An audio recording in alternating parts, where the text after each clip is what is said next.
Welcome to Altered Heart. Today we continue our Christian Deception series and look at the landmine of insecurity. Minor insecurities can be little more than occasional challenges, but when life begins exploding around us, insecurity turns into panic.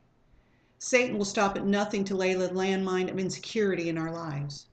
Whether it's through low self-esteem, poor self-image, we feel we don't measure up, aren't good enough, educated enough. We really don't deserve the promotion, the friend, the relationship.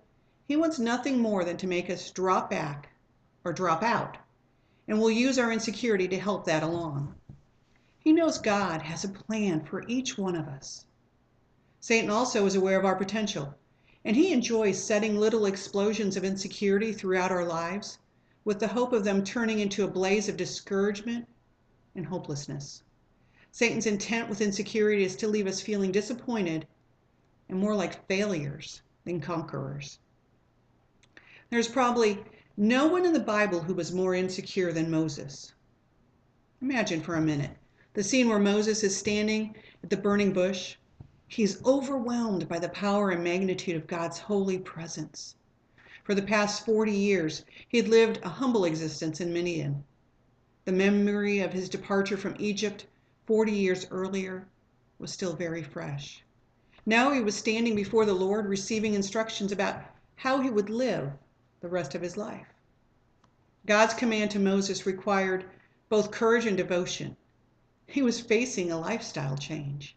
It was a defining moment of extreme proportions, and like many of us might feel, Moses immediately felt unequal to the task. He wavered in doubt and looked for a way to sidestep the call. Moses was right. He wasn't equal to the task. This fact did not change God's plan for his life, though. God instructed Moses to go to Pharaoh and speak. The Lord was setting the stage for the deliverance of his people. Exodus 4:10 says, Moses' response. Then Moses said to the Lord, "O Lord, I am not eloquent, neither before nor since you've spoken to me, your servant, but I am slow of speech and slow of tongue." Moses could not even begin to imagine going to Pharaoh with God's message and saying, "Let my people go." To a person with a sense of insecurity, everything within their life seems unstable and unattainable. But our God is faithful. And in his faithfulness, he reassured Moses that he would be with him every step of the way. And the same is true for us when we are walking in God's will. In Genesis 4:11 and 12, it says, "So the Lord said to him, Who has made man's mouth? Or who makes the mute, the deaf, the seeing, or the blind? Have not I the Lord? Now therefore go, and I will be your mouth and teach you what you shall say."